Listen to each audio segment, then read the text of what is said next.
I've heard you have to eat a lot of protein when you're on weight loss medication. Why is that? So protein is one of those, we hear about protein a lot, don't we? You go into the supermarket, everything's high in protein, fortified with extra protein. And protein is a really important food group. It's one of the three main key macronutrient food groups: proteins, carbohydrates, and fats. Really important we get protein. Protein, is what helps to build in the body. So it helps us build our muscles. It helps with the turnover of all the cells and organs and systems in the body. So it's a really important food group. And when we look to lose weight, what do? Well, we create a calorie deficit in our body, either by eating less and doing more exercise, or a combination of both, with the goal that what we generally want to lose when we lose weight is fat. We want to burn fat, get rid of the fat stores. What we don't want to do is to actually break down our muscle. We want the what we're breaking down and the calories we're burning to come from fat, not from muscles. So we know that if people embark on a calorie deficit, especially around these medications, where because your appetite is suppressed, people are often eating quite a lot less than they were before. So a considerable reduction in the amount you're eating. If you haven't got adequate levels of protein in your food, we can sometimes find that the body might actually start to preferentially break down muscle instead of fat. And we don't want that, because what you want is to be getting rid of the fat. And also muscle is what's going to help you have the physique and shape that you hope to have after you've lost weight and lost that fat tissue that's sitting above it. So we need to make sure you have an adequate amount of protein. That being said, you don't have to worry about going out there and buying extra protein shakes to take to make sure you get enough protein. No, you can always get it adequately from food sources, but don't neglect it as a food group. It's important that it's in what you eat, and it doesn't just have to be meat and fish. There are lots of vegetables, broccoli, peas, spinach that are really high in protein, as well as beans and pulses as well. So there's lots of sources, and there are things like your like soy as well. There are lots of ways that you can get good protein in your diet without having to resort to taking things like shakes if you're as well. But it's really important that you get a good amount of protein.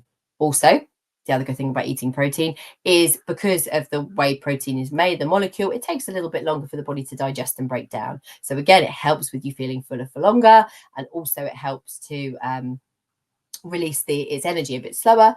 And as a good rule of thumb, again, when losing weight, we often recommend that you eat a bit of protein with a bit of carbohydrates, because proteins help to slow down how quickly the carbohydrate gets broken down as well. So again, it's all about managing how the food's released into your body and the calories that you're getting from what you eat. So it is really important. You must have it as an important part of your diet.